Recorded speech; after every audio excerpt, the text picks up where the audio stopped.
Hey guys, welcome back to BrothersView. I'm Ephraim. And I'm TJ. And what might we be talking about today, TJ? Today, we're going to be talking about video games. This isn't a video game channel. Why are we talking about video games? We're talking about how video games and their virtual economies affect the real world economy. How is it affecting the real world economy if it's just a video game?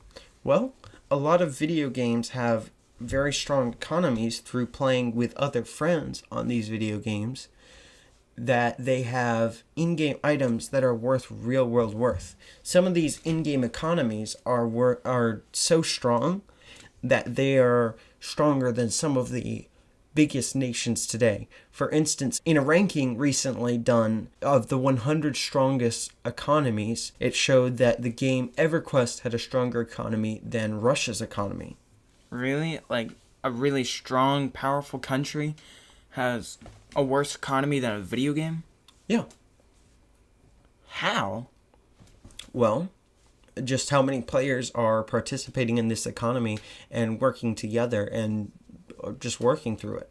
I thought people were just lazy when they played video games. No, it's a very big business in terms of earning money. There are a lot of different ways to earn money in video games. Well, can you name one way to make money in a video game? Well, one way, there's a game called World of Warcraft. It has a item that you can buy that is worth real world currency. It's called a token. This token is worth real world currency, such as $15 in store credit for the publisher's game store. Okay, what can you do with the in-store credit? You can go buy a different game, or you can go trade it with someone for real world money, or in-game money, however you want to buy it. How is that affecting the real world economy? Well, things like this mean that people are spending more and more time in video games and less time out working, if that makes sense, because they can earn real world money. So it's making more jobs for people who actually want jobs. Yes. That can be a good and a bad thing, though, because what about when that server stops working and that game stops working? So, I mean, when people focus more and more time on video games, it could be detrimental for them in the future. But they're earning money, so it works out. There are a lot of other ways to earn money, though. Why are real-world economists studying video game economies? Well, because they're just so strong, just like we talked about earlier with EverQuest having a stronger economy at one point than Russia's.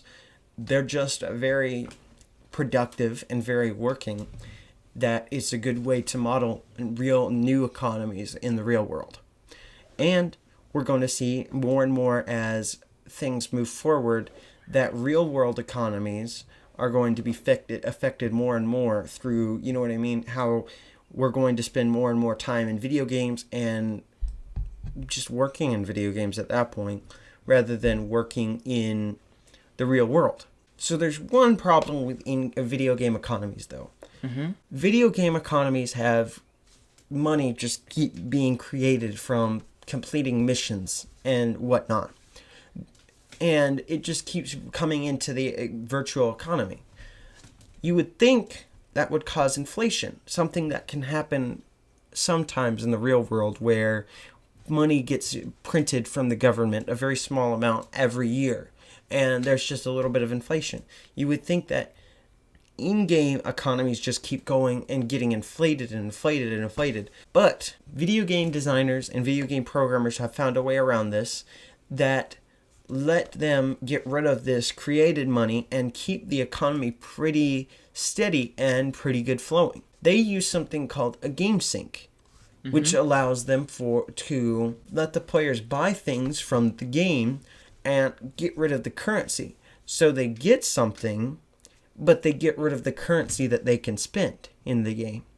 Just like an upgrade for your suit or something like that. Okay. So you don't have to worry about this money anymore. It's just gone, and it keeps the economy flowing very well and working, rather than creating inflation. Thank you guys so much for watching this episode of Brothers View. Come back tomorrow to see our next episode.